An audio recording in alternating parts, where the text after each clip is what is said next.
Assalamu alaikum wa rahmatullahi wa barakatuh. We are continuing with our journey, learning and living with the builders of this nation, of our ummah.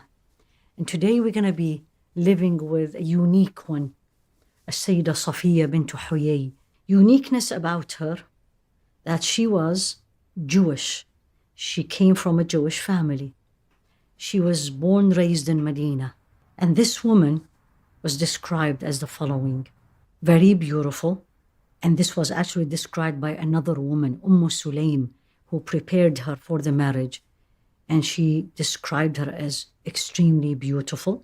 She was very intelligent, described as also being very generous, that she arranged money for her family and for the poor. Sayyida Safiyya was married before she married the Rasul alayhi salatu wasalam. She is the daughter of the leader of the Jewish tribe in Medina, Banu Nadir. She actually married twice. One time she got divorced, and the second time she became widowed. At one point in her life, the Jews were removed from Medina to the outskirts of Medina, and she had to leave, and she stayed away from her home. In one of the battle with Banu Nadir, her father was killed and her husband was killed. She was actually taken as a capture of war. And at that point, even before marrying Rasul alayhi salatu wasalam, she accepted Islam. Now she is a widow, away from the family, a new religion, and a capture of war. And this is a woman who was the daughter of a leader. What a test. And Rasul alayhi salatu wasalam wanted to marry her for many reasons. Number one is to bring the tribes of Medina together, bring her back her honor as an honorable woman, daughter of a tribe leader. When the time came in for Rasul alayhi salatu wasalam to marry her, he actually gave her the choice. And we all these days love to have choices. So let's see what choice he gave her. He said, Ya Safiyya, the meaning of you came from a noble family and you still have some of your family at the outskirts of Medina. If you want, I will set you free and you go back to your family. Or if you want, I'll keep you. And not only keep you, but I will marry you and you will be one of the mothers of the believers. And she said the following: O Prophet of Islam, I admired Islam and I admired you before you called me to be the wife or to be a Muslim. I have no interest in Judaism and I have no father or a brother to go back for. And if you give me the choice between Judaism and freedom versus Islam, I am not going to choose anything but Islam.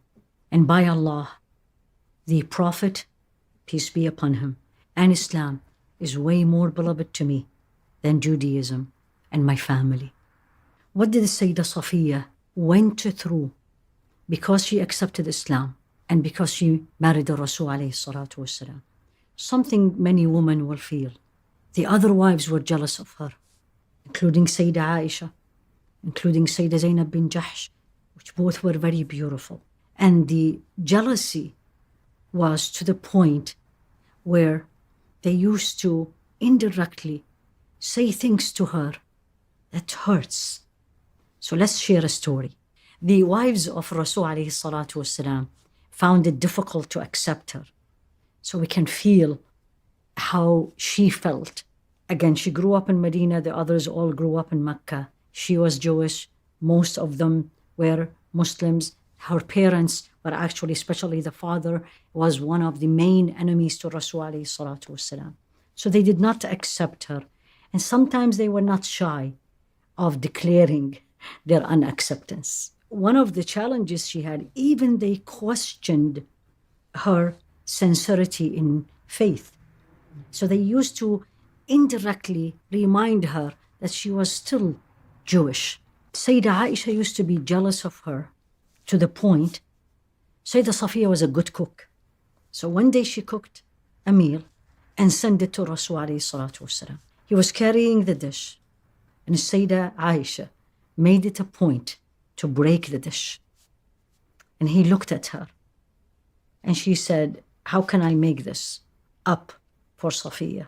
He said, you go and get the same dish, you cook, and you send it to her. And Sayyidah Aisha is commenting that I did this because I was jealous. Human beings naturally feel this feeling. And also out of the jealousy one time, Rasul alayhi salatu wasalam was mentioning Safiyya.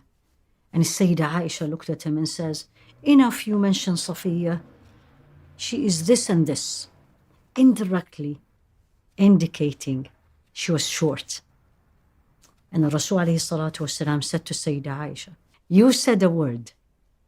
If it would be mixed with the water of the sea will be polluted. And this is how he was telling her that this is not a nice thing to say. And we always have to remember, this is a teaching for us also.